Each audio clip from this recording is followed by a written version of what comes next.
Oh, Gaijin. We have a lot to talk about.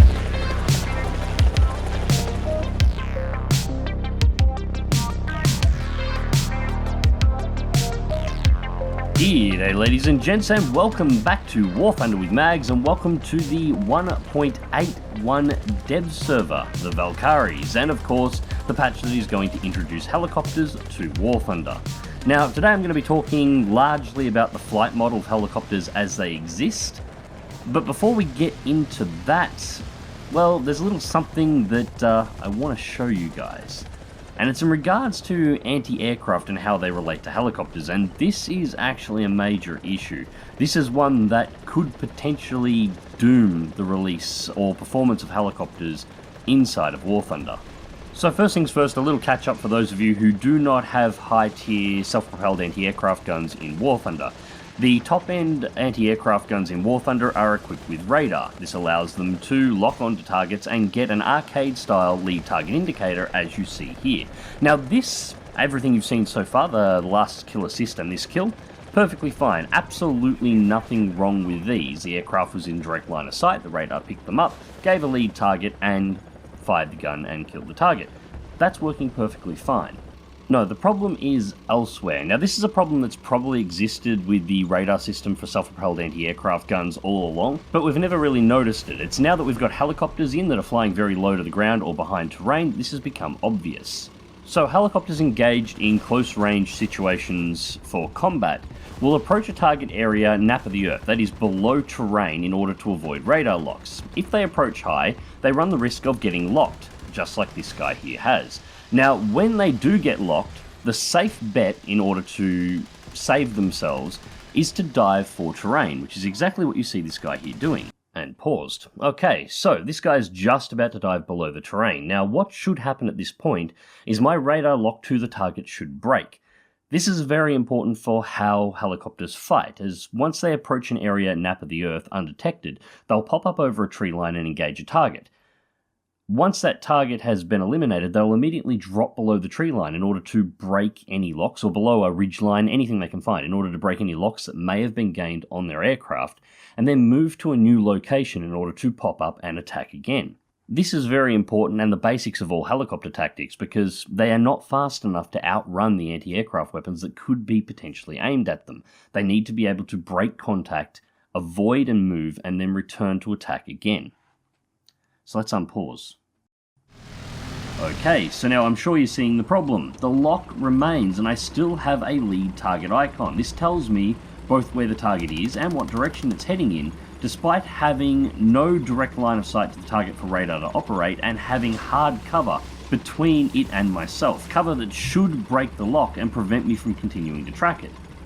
So I shouldn't need to explain exactly why this is a major issue, and this lock will not break. I drive for about 2 minutes with this helicopter hidden behind ridgelines and behind trees where I didn't have a direct line of sight to the target to be able to shoot it, until now, where the helicopter has cleared the ridgeline enough I think I can actually get it, and through the trees, which should also break the lock. Using forests is a pretty common thing for helicopters trying to hide. I mow down the forest and the helicopter on the other side, having not seen the helicopter for somewhere between 2 and 3 minutes at this point. Any self-propelled anti-aircraft gun with a radar can do this, and this is a major issue for being able to perform helicopter tactics inside of War Thunder. Alright, so let's talk helicopters. Now, we're going to be talking about the helicopter flight models. There's a couple of things that I need to put in the start of this. First, yes, I understand War Thunder is not a simulation, but what War Thunder has generally endeavoured to do, even if its flight models haven't been perfectly accurate, is to give you the sensation of what the actual aircraft would be to fly. It's generally done a reasonably good job of this, which is why, despite some of its problems, it's still the leader in arcade flight games. It's the closest you can come, without going to a full simulation, to getting the feeling of what an aircraft, or potentially a tank, should feel like on the ground. Props to Gaijin, they have done a pretty good job of this in the past. Second thing, this is the dev server. Everything on the dev server is subject to change, from the flight models to the way the missiles work to the helicopters that show up themselves. I fully acknowledge that, And that's actually a really good thing, because there is a lot wrong with this. So, in order to explain what's wrong with the flight models for the helicopters in War Thunder, first we need to look at how a real helicopter flies. A few basic fundamentals, as it were. And for that, we're going to use DCS World, particularly the DCS Huey. Now, the DCS Huey, the UH-1H Iroquois, is pretty much universally accepted to be one of the best modelled helicopter simulations ever created and made available for the public. It is pretty much acclaimed by most of the real-world pilots who have flown it. The only real complaint that has ever really popped up that I've read about the flight modelling for the Huey from real-world pilots is that it is often more difficult to fly than a real UH-1H is, because while the aircraft is doing everything that the aircraft should, there is no feedback, physical feedback from the helicopter itself to the pilot, which makes things more difficult. That's some pretty high praise. So it's going to work as our stand-in for a real helicopter for our breakdown for how these helicopters actually work, and we're going to be largely comparing it against the premium UH-1C. Now, the H and C models are quite a little bit different, with the H model being a slightly heavier chassis, while also having a more powerful engine. Now, to try and neutralise the power difference here, and the fact that the C will have the TOW missiles attached for this demonstration, I have equipped the H model here with pretty much every weapon and a full tank of fuel that it can. So it's got 4 miniguns, external rocket pods, and a full tank of fuel. So it's as heavy as I can possibly make it. Now, I'm currently set to 100% throttle.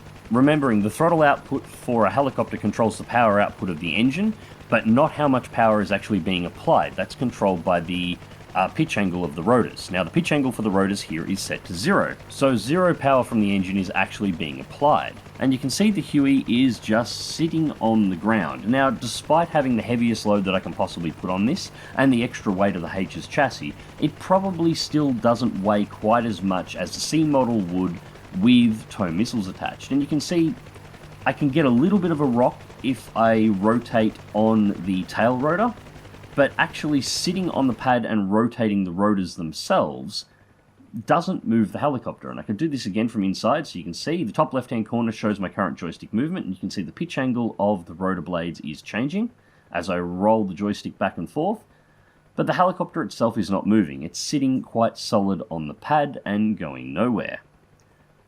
Let's go to War Thunder.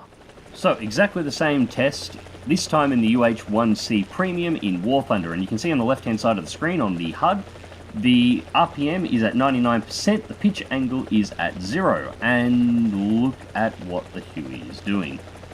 Now, I take off here, so I'm going to restart this little clip and do it again, but we're going to put a couple of pauses in, because there's a couple of things you need to note here that give away a couple of very important parts for how this flight model actually functions.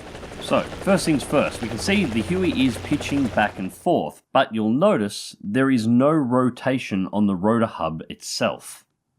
In a rotary wing aircraft, a helicopter, the rotating blades act as both the wing, the control surfaces, and the method of propulsion. In order to rock the helicopter like what you see here, the rotors would need to turn off-center to the body of the helicopter, which the fuselage itself acts as a stabilizing mechanism, which I will go into more in a moment. Without that rotor being able to rotate, there is no way that this helicopter could be doing what it's doing. But that isn't all that's going on here. Let's watch a little bit more here. Okay, now the second thing you'll note here is the point of rotation on the aircraft. In a helicopter, as I said before, the rotating blades, once they're rotating, act like a wing. So the point of rotation for any maneuver is in the central point of those blades, where the rotor hub is, not the central body of the aircraft. However, you can see here that the aircraft is actually rolling not at the rotor blades, but at the body. Now, this tells us a couple of very important things about the flight model. First things first, any change in attitude of the aircraft is completely unrelated to the rotor. In fact, it's not even centralized on the rotor. Secondly, because the pitch angle on our blades never changes at any point in our test here, the ability to roll is in no way related to the power output of the blades, and thus not related to the power output of the helicopter directly. This is more akin to what you would see in a helicopter built in Kerbal Space Program that is using reaction control wheels in order to be able to maneuver, rather than directly doing anything with the blades itself. It also tells us another important thing. For anybody who actually turned the instructor off during the test, I'm sure you noted this. For those of you who didn't have a chance to get onto the test, well, I flew with the instructor off the entire time on joystick because I don't like the way the mouse handled, and so it was in my face the entire time.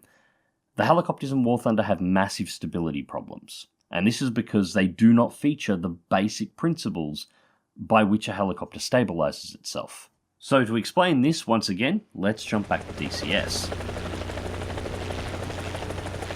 Okay, and once again the basic principles of helicopter flight.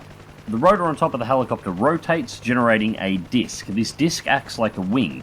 This wing can rotate left and right for roll, it can rotate forward and backwards for pitch angle.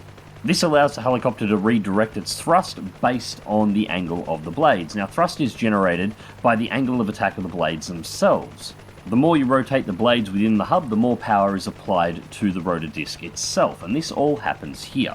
Now, having all of that go through a rotating disc on top of the helicopter tends to generate some instabilities, but a helicopter has its own ability to self-stabilize, and that is because while the ability to roll and pitch, as well as the application of power, all goes through the rotor hub, the central point of mass for a helicopter is actually in the fuselage, which sounds obvious but is actually very important.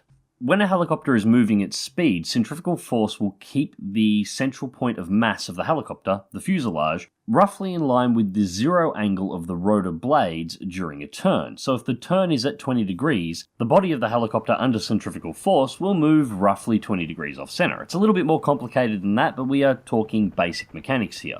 Now this of course is while the helicopter is under enough power in order to override gravity with centrifugal force. However, when a helicopter begins to slow down, as if it wants to pull into a hover, the body will begin to pull down, forcing the blades to rotate back to a neutral position. This will also happen if you try and pull an extremely high bank turn and lose speed in the process of that turn.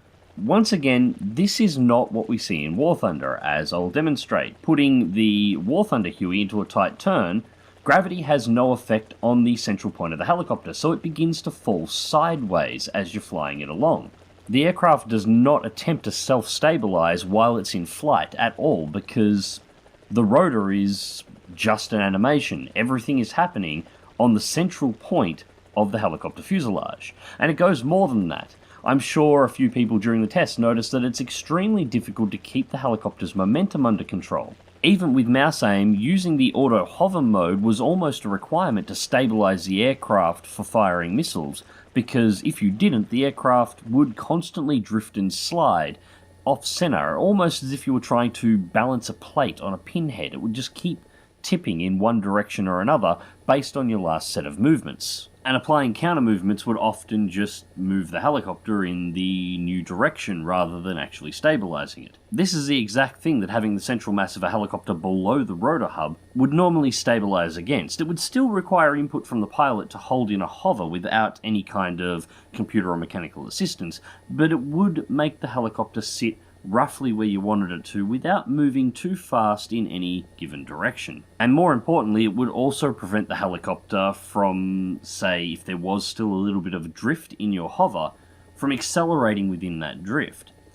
However, that is not the case in War Thunder. Even if you bring the helicopter back to a central position, with a very slight off-center, that off-center will slowly accelerate over time until you get the helicopter back to full speed, which can happen quite easily while you're in, say, missile guidance mode, lobbing off a couple of tow missiles and not paying attention to your vector giving your direction of travel.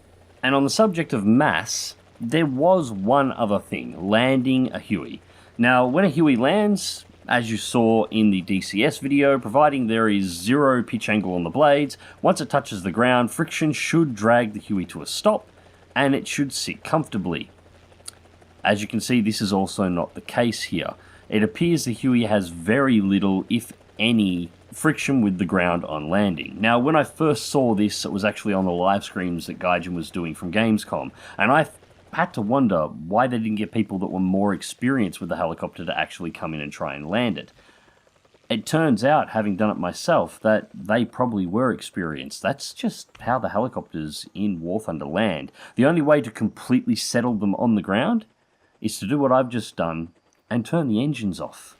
So, having said all of this, were the helicopters in War Thunder fun to fly? Well, yeah, they were. I did enjoy myself, but they were also disappointing. At the start I said that Gaijin generally got the feel of an aircraft right, and the way they've normally done this is, regardless of whether or not you agree with the numbers that they enter into their flight models, whether or not you think the flight model is accurate or not, when an aircraft rolls, it tends to roll off its ailerons on the wings. When it does a pitch maneuver, it does it off the elevators, based on the rear or sometimes the front of the aircraft, depending on what type of aircraft you're flying. The thrust is always coming from around where you expect the engine to be. The aircraft performs as you would expect an aircraft to, regardless of whether or not you think the numbers are accurate or not. In the case of helicopters, they don't. In fact, the way the helicopter flies doesn't correspond in any way outside of the tail rotor with how a real helicopter actually flies. If I was to compare the flight model that War Thunder currently has for helicopters on the dev server to a man-made aircraft that actually does fly, in truth, the closest thing I could actually come to would be a Harrier jump jet trying to fly in combat permanently in VTOL mode.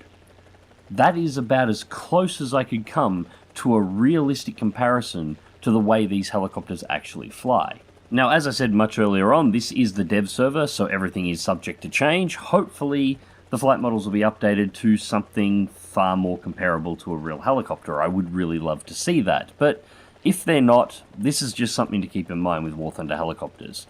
I suspect the entire flight model is simply an adaptation of a fixed-wing aircraft, that they've made the thrust point down, although even that I sometimes have to question. There are certain things with the flight model that sometimes make even less sense than everything that I've shown so far. Anyways, ladies and gents, I hope you found this video informative, I hope you enjoyed it, and thank you very much for watching.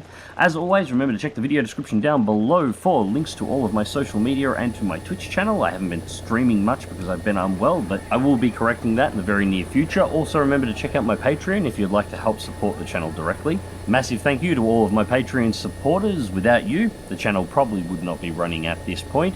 And also remember to hit that little bell icon on the main page to make sure you always get notifications, because YouTube does tend to get a little lazy about that.